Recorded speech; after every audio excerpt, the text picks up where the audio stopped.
Hello students, एक बार फिर से आपको स्वागत करते हैं नंबर 1 क्लासेस में। मैं हूं सुजीत कुमार सक्सेना। आज हम लोग डिस्कस करेंगे जो एग्जाम जब समीप आता है, लगभग एक सप्ताह से कम समय बचता है, उस समय हमें क्या क्या पढ़ना चाहिए और किस प्रकार पढ़ना चाहिए, क्या तैयारी करना चाहिए, किस प्रकार तैयारी करना चाहिए।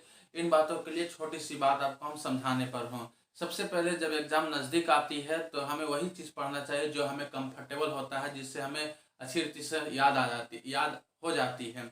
उस चीज़ को जो हार्ड होता है हमारे लिए, जो हमारे समझ से परे होते हैं, जो हमको समझने में बहुत मुश्किल होती है, उन चीज़ों पर एग्ज़ाम को जब समीप आते हैं, जैसे आपको एग्ज़ाम में अभी एक सप्ताह से लगभग कम समय बचा है, तो उस हालत में उस चीज़ों पर ज़्यादा फोकस नहीं करनी चाहिए। हमें उस चीज़ पर ज़्यादा फोकस करनी चाहिए जिसको हमें पकड़ है।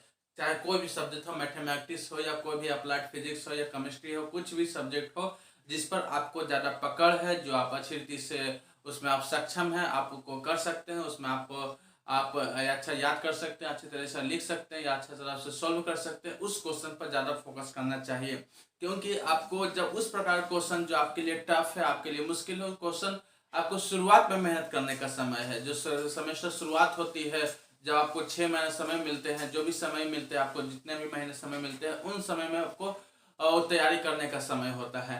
लेकिन लास्ट में अगर उस पर ज़्यादा फोकस कीजिएगा, जो आपके लिए हार्ड है, आपको उसे होने में थोड़ा मुश्किल है, आपके लिए थोड़ा ज़्यादा समय चाहिए उसको समझने में ज़्यादा, तो आपको क्या होगा कि उसमें अभी खर्च कीजिएगा ज़्यादा समय, जिस बातों में आपके लिए नया है, जो आपको समझ में आने में मुश्किल होती है, तो आपको जो आ रही है वो भी आपको उस पर ज़्यादा फोकस नहीं कर कीजिएगा, उसका समय घटेगा, आप वहाँ फोकस नहीं कर पाइएगा। इसलिए सभी सभी छात्रों से निवेदन है कि आप थोड़ा जैसे भी पढ़ें, लेकिन इस बात को फोकस कीजिए जहाँ आपका स्ट्रेंथ है, जहाँ आपका बल है, जहाँ आप पर ज़्यादा आप कंफर्टेबल लगते हैं जिस टॉपिक में।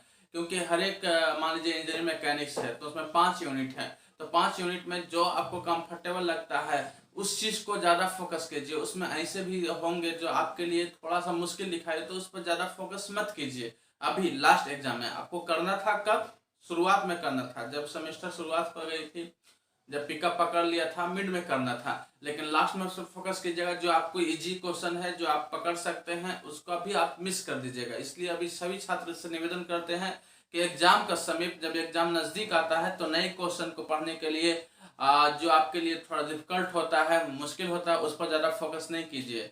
सबसे पहले आपको टारगेट बनाना है, हमें किसी रीति से पास होना है। जब पास होने के लिए उसके बाद आपको थोड़ा अच्छा नंबर लाना है। उसके बाद क्या होता है कि आप केवल सपना तो सब कोई देख सकता है, सपना देखने में किसी कोई भी खराब सपना, मतलब कोई टारगेट को कोई भी बना सकता है। हम बना सकते हैं कमजोर स्टूडेंट, कौन चाहता है कि हमारा टारगेट कम रहे? वो भी चाहता है टॉपर हो जाए। टारगेट बनाना कोई बड़ी बात नहीं है, लेकिन उसके अनुसार आपके अंदर बुद्धि होना चाहिए, इसका आपका ज्ञान होना चाहिए, नॉलेज होना चाहिए। हमारा कहना ये है। तो सबसे पहली बात कि आपको उसी पर फोकस करना है जो आपके लिए आता है, आप उस पर ज़्यादा मेहनत कीजिए। ठीक है, हर एक जो आपको कोई भी सब्जेक्ट का जो टॉपिक है उस पर ज़्यादा फोकस कीजिए, जो आप अच्छी रीति से पूरा 100% आप सही बना सकते हैं, उसी पर फोकस कीजिए। क्योंकि आपको जब क्वेश्चन मिलता है एसबीटी का क्वेश्चन, आप लोग पहला सेमेस्टर में एग्जाम दे दिए हैं, और भी सेमेस्टर में हो सकता है, जो पुराने बच्चे जो सेकंड ईयर थर्ड ईयर को देख रहे होंगे तो कई एक्सपीरियंस भी होगा कि आपको क्वेश्चन मिलते हैं तो उसमें अथवा क्वेश्चन रहता है, मतलब और में रहता है, आपके पास विकल्प रहते हैं। इसलिए आपको ज़्यादा टेंशन लेने की बात नहीं है, आपको वही क्वेश्चन आपको बनाना है, सोल्व करना, जो आपके लिए आसान होता है। ठीक है, तो पहली बात तो हम बताना। दूसरी बात, अभी तैयारी करने का आपको सबसे आसान तरीका, सबसे जो आपको इम्पोर्टेंट है, जो महत्वपूर्ण है, आपको यह करना है कि आपको जितना भी प्रीवियस क्वेश्चन पूछा गया है, आपको आपको सोल्व करना है। सारे प्रीवियस क्वेश्चन जो आपके सिलेबस से पूछे गए हैं, एक प्रीवियस एग्जाम में पूछे गए, चाहे ओड हो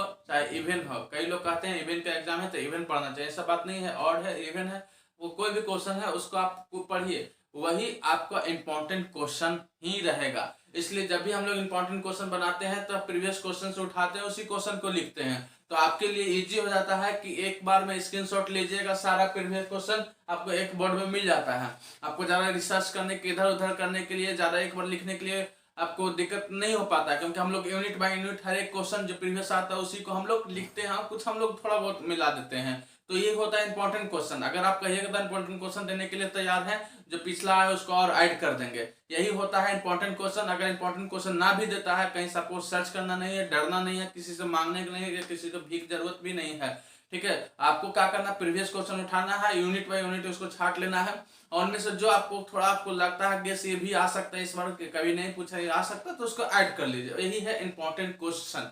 ठीक है, तो पहला आपको दूसरी बातें बताएं कि आपको इंपॉर्टेंट क्वेश्चन वही होता है जो आप प्रीवियस क्वेश्चन में पूछा गया उसी पैटर्न के अनुसार आपको तैयारी करना है। तीसरी बात यह है कि मल्टीपल चॉइस क्वेश्चन को आपको हमेशा फोकस करना है, क्योंकि वो 20 नंबर के रहते हैं, उसमें 15 नंबर आ गए तो आपको पास होने के लिए बहुत ही कम, और आपको लिखने के लिए बहुत कम लगेगा। कि अगर कम नंबर भी उधर से आ जाएगा तो मैनेज होकर आप पास हो जाइएगा। क्या होता है, स्टूडेंट केवल आपको थ्योरी वाला जो लिखने वाला चीज होता है 4 नंबर 6 नंबर पर तैयारी करते हैं, मल्टीपल क्वेश्चन को ज्यादा फोकस नहीं कर पाते हैं। और कई बार क्या होता है, जो आगे कई बार स्टूडेंट को हेल्प मिलता है, आगे से मल्टीपल चॉइस क्वेश्चन के आंसर मिलता है, उसको सीधे लोग उस समय कुछ नहीं ध्यान देते हैं, कुछ नहीं मिलाते हैं, सीधे लोग प्रिंट कर देते हैं, वहां आपको गोल गोल गोल गोल आप लोग भर देते हैं। कई बार क्या होता है, अच्छा इस सारा गलती था, इसमें आधा गलती है, हो सकता है उसमें एक गलती करने की वजह से सब गलती होगा। कई प्रकार के मिस्टेक ऐसा होता है, कई लोग फेल कर जाते हैं। इसलिए कम से कम आपको ये कहते हैं जो अपना दम पर है, ये सबसे पहले मल्टीपल चॉइस क्वेश्चन जो आपको याद है पहले उसको कर लीजिए, दुनियादारी को गोली मारिए, इधर उधर को गोली मारिए। पहले जो आपको 100% मालूम है उस मल्टीपल चॉइस को करना, तो मालूम कहाँ से रहेगा, जब अभी पढ़िएगा तब ना मालूम रहेगा बाद में।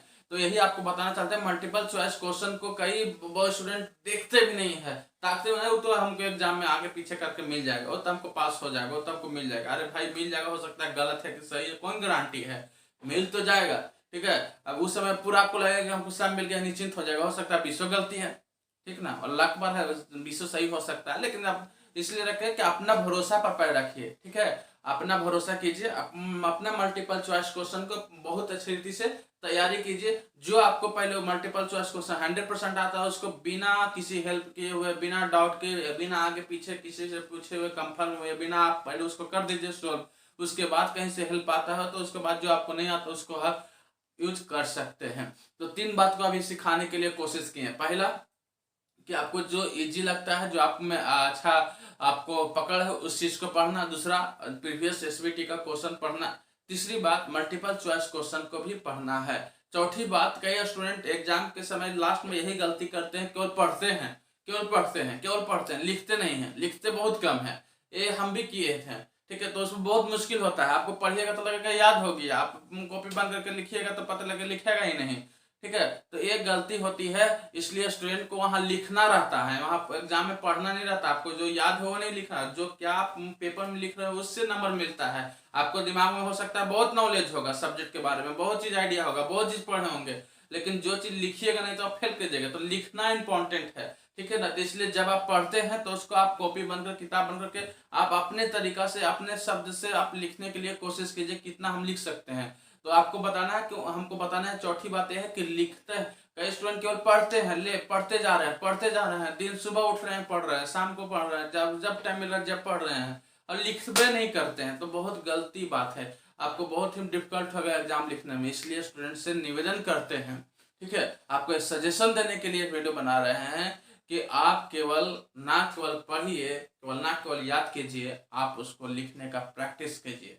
ठीक है, बिना देखे लिखे कितना लिख सकते हैं, 1 बार 2 बार, जितना ज्यादा बार लिखिएगा उतना ही आपका कंटेंट बड़ा होते जाएगा। तो ये सारी चीज है, एकदम छोटी छोटी बात है, लेकिन बहुत इंपॉर्टेंट बात है हमारी नजर में। जो आपको अच्छा लगे उस चीज को कीजिए, ऐसा नहीं है कि हम जो बोल दिए वही सब 100% सही है। जो आपको अच्छा लगता है, किसी भी इंसान से हम कहते हैं कि हर एक इंसान परफेक्ट नहीं होता है, ऐसा नहीं कहते हैं कि हम 100% परफेक्ट है, जो हम बोल रहे हैं वही है।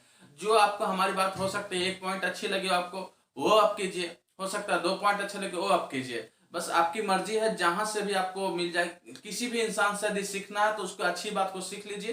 ठीक है, जो आपको अच्छा लगे वो सीख लीजिए, बाकी आपको दुनिया गोली मारिए। ठीक है, तो ये आपको कहना चाहते हैं, 4 पॉइंट बताएं, बहुत ही हमारे नजर से, तो हमारे नजर से 4 पॉइंट अच्छा है, लेकिन आपके नजर से जो पॉइंट अच्छा है उसको आप इस्तेमाल कीजिए, आप अच्छे आपका मार्क्स गेन कर सकते हैं। इन्हीं शुभकामनाओं के साथ विदा लेता हूँ, देखते रहिए नंबर 1 क्लासेस। थैंक यू, धन्यवाद।